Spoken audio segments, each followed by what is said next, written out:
Okay, अगर आप paper setter होते हैं या नॉट इवन पेपर सेटर, हाँ। अगर आप पूरे यूपीएससी को हेड कर पाते जी, आप पूरे सिस्टम में क्या चेंजेस लाते सर?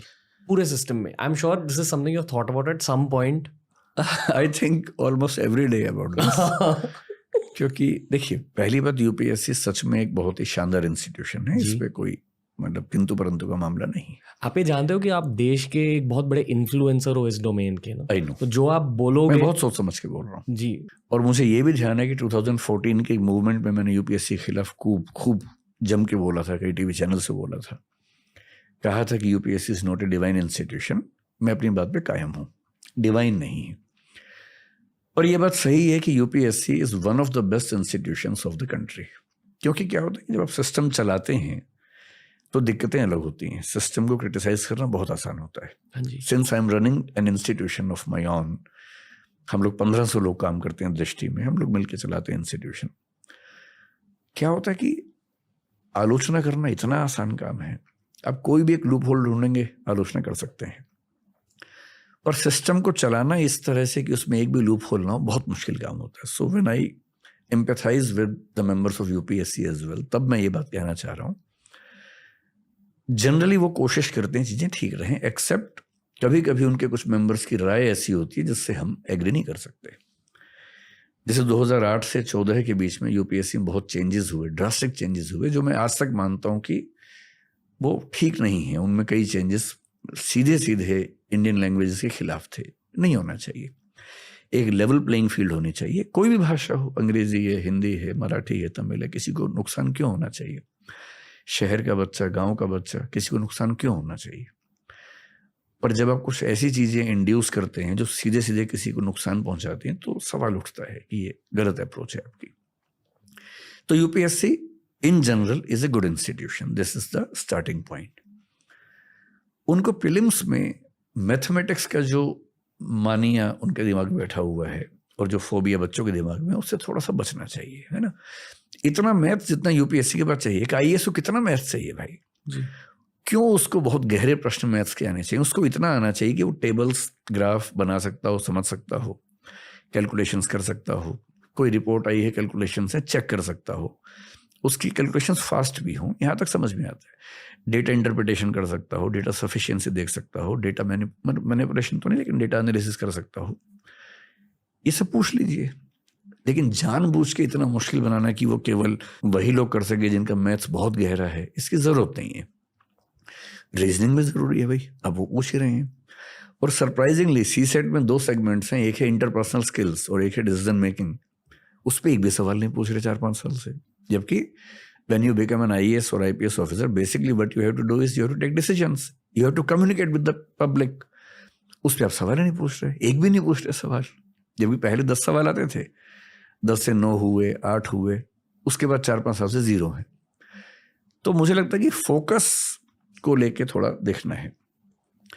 मेंस उनका जनरली इस समय ठीक है, बस उसमें थोड़ी सी ऑब्जेक्टिविटी ऑफ इवैल्यूएशन में, मॉडरेशन, स्केलिंग सारे सब्जेक्ट्स के बीच में, मीडियम्स के बीच में, मुझे लगता है कि स्केलिंग के मामले में थोड़ा सा वो कमजोर हैं. मीडियम्स के बीच में वो हो सके तो अच्छी बात है. किसी को फायदा ना पहुंचे लेकिन किसी को नुकसान ना पहुंचे, बेसिक बात सिर्फ है. Interview is so subjective. Interview के लेवल पर तो मुझे नहीं पता वो ऐसा क्यों नहीं कर पा रहे. या तो रिसोर्सेस की दिक्कत है या पॉलिसी पैरालिसिस है. आप सोच के देखिए, इस बार जो बच्चे सिलेक्ट हुए हैं, मैं तो करीब 70-80-100 बच्चों को जानता हूं जो सिलेक्ट हुए हैं. कुछ पैनल्स हैं, 2 इंटरव्यू पैनल्स ऐसे थे, मैं नाम नहीं बोलूंगा उनका भी, उनमें जो गया उसकी जिंदगी खत्म हो गई. क्योंकि वो वही सैडिज्म है, पता नहीं क्या है, अपनी कोई कुंठाएं हैं, बच्चों को नंबर देते ही नहीं है जी. आप सोचिए कि 6-7 पैनल्स यूपीएससी में है इंटरव्यू के, उनमें से एक पैनल ऐसा है जिसमें एक बच्चे को एवरेज मार्क्स 170 का सब मिल रहे हैं. और एक अच्छा बच्चा वहां जाएगा तो मान लीजिए कि 190 ले लेगा, वही बच्चा गलती से दूसरे रूम में चला जाएगा तो 150 लेके आएगा. और 40 नंबर का डिफरेंस यूपीएससी का मतलब होता है कम से कम 400 रैंक का डिफरेंस. एक नंबर पे 10-10 रैंक होते हैं यूपीएससी में. इतना सब्जेक्टिव है. फिर मैं वो कहूंगा, वो कोशिश करते हैं, वो मीटिंग्स करते हैं, अच्छा, एवरेज सब पैनल्स की ऑलमोस्ट सेम आ जाती है, बस डिफरेंस का है डेविएशन में। अगर एक बोर्ड में सबको 160, 180, 160, 180, 170, 170 मिल रहे हैं और दूसरे में 130, 210, 125, 205 ऐसे मिल रहे हैं, एवरेज सेम आ गई जी।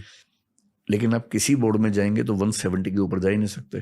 किसी में आपको 200 प्लस का स्कोप मिल जाता है, किसी में 130 पाने का रिस्क हो जाता है। तो मैं कई बार सोचता हूँ, अगर यूपीएससी मुझसे खैर पूछते नहीं वो लोग, मैं तो चाहता हूँ कि सरकार पूछे मुझसे कभी, अगर पूछे तो। यहाँ जो मैं समझ रहा हूँ हाँ, वो ये है कि बहुत बड़ा ह्यूमन फैक्टर रहता है यहाँ। यस, और सिंपल सॉल्यूशन है। आप 275 मार्क्स का एक इंटरव्यू ले रहे हैं, आप 100 के 3 कर लीजिए जी। 3 पैनल्स में इंटरव्यू करवा दीजिए। रिसोर्सेज की दिक्कत है, कुछ और मेंबर्स लाइए, टाइम बढ़ाइए, कुछ भी कीजिए भाई, ये देश का भविष्य है, किसी बच्चे का भविष्य है। आप केवल कुछ रिसोर्सेज बचाने के लिए एक ऐसे व्यक्ति को आईएएस बना देंगे जो अगले 35 साल तक परेशान करेगा आपको। इससे बेहतर है कि आप 3 इंटरव्यू ले लीजिए, या एआई लाइए एक ही इंटरव्यू में, एक एआई बॉट लाइए जो हो सकता है इंटरव्यूअर्स को रिप्लेस कर सके। हो सकता है आगे चल के ऐसा बूम। नहीं, मस्ती कर रहा हूँ, मैं बहुत रिस्पेक्ट करता हूँ हर इंटरव्यूअर की, सेडिज्म को भी रिस्पेक्ट करता हूँ इन सम वेज। मैं समझता हूँ जो कष्ट आपके दिल में, आप बेसिकली स्टूडेंट्स पर वो कष्ट फेंक रहे हो, पर नहीं, ऐसा नहीं है कि वो मेंबर्स जानबूझ के नंबर कम दे रहे हैं, उनके दिमाग में ये बैठा हुआ है। जैसे आप स्कूल में जब पढ़ते होंगे जी, कुछ टीचर्स का मार्किंग पैटर्न काफी लिबरल होगा, कुछ का बहुत टफ होगा। जो जिंदगी में खुश थे उनका लिबरल, मतलब वो भी एक पॉसिबिलिटी है, पॉसिबल एक्सप्लेनेशन है। ऐसा हो सकता है कि जिंदगी में खुश है पर उसने बचपन में देखा कि सबसे अच्छे आंसर पे 10 में से 6 नंबर मिलते हैं, तो उसके दिमाग में बेंचमार्क 6 का बना हुआ है, वो 6 के ऊपर जाता ही नहीं है। जी। एक दूसरा व्यक्ति हो सकता है कि जिंदगी में बहुत खुश ना हो पर बेंचमार्क उसके दिमाग में 8 का बना हुआ है, जी। वो 8 तक जाता है। और इतना सब्जेक्टिव है कि यूपीएससी मेंबर्स को कितना समझाए कि बराबर करो। इसका सॉल्यूशन सही बात यह है कि आप एक इंटरव्यू के बजाय 2-3 कर लीजिए, तो कम से कम जो स्कोप ऑफ सब्जेक्टिविटी कम हो जाएगा। ये बात एसए में भी हो सकती है, एसए में सब्जेक्टिविटी बहुत ज्यादा होती है, so may be this paper can be evaluated by 2 examiners separately, ऐसा कुछ कर लें। मुझे बहुत सुकून महसूस हो रहा है आपसे बात करके। आपकी एनर्जी ऐसी है, शायद इसलिए आपकी इतनी बड़ी फैन फॉलोइंग है। हो सकता है कि जब आप किसी रूम में एंटर करते हो आप सुकून के साथ एंटर करते हो शायद।